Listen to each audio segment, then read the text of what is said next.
Dear God, how in the heavens are you, Lord?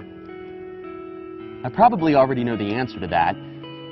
You're feeling today exactly like you felt yesterday, and the same as you'll be feeling tomorrow. Am I right?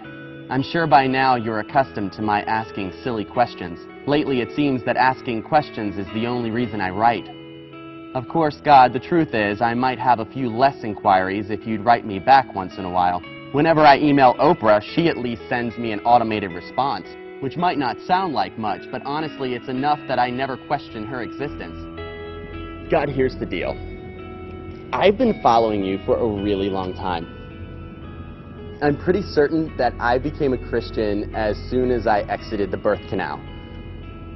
During my first 24 hours, I was born again, and because my parents wanted me to be just like Jesus, circumcised. During those early years, having faith in you was easy. Now, that's partly because I went to a church where training up a child in the way he or she should go included flashcards to help me remember. I had questions, of course, but they were the kind of questions that my father could usually answer.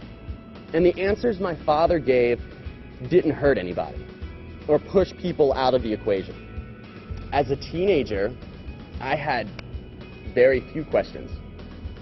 That's because I was convinced I knew everything there was to know about you. Not only could I say in order all 66 books of the Bible in less than 20 seconds, I got pretty good at telling who was going to go to heaven and who was going to go to hell just based on what primetime television shows they watched. My only question was in regards to puberty.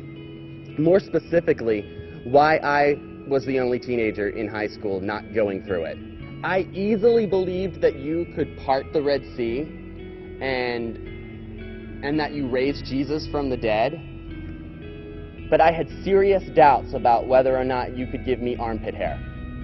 For most of my life, faith in you has been about having an answer and then proving to everybody else that my answer was the correct one.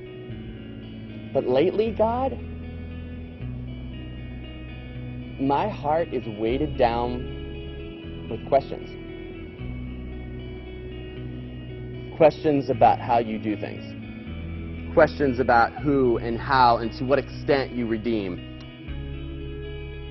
Questions about justice and how it's supposed to relate to mercy. Questions about the little girl in China who is Buddhist and has never heard your name. Questions about the homeless men and women who walk up and down the street all day long. Questions about plane crashes and natural disasters and cancer. And questions about politics and global warming and what it means to be holy. Questions about my friend who is gay and doesn't believe your story is for him. Questions about my role as a husband, a father, a son, a brother, a friend, a citizen, and somebody who claims to follow you. God, sometimes the questions overwhelm me. And sometimes I'm tempted to believe the people who seem to think that a person who has so many questions is nothing more than cynical or weak or faithless. I think about my grandmother a lot. When my mom died, she was 90, and the only question that she had was when you were going to bring her home. Oh, she asked a lot of questions in her day, but for some reason she was able to never let those questions define her opinion of you.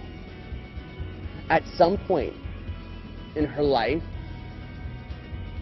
she became okay with letting the questions remain mysteries. That's what I want, God. To be free enough to allow my faith in you to include questions. I mean, Scripture is full of people who ask questions. Moses asked if he was the right man.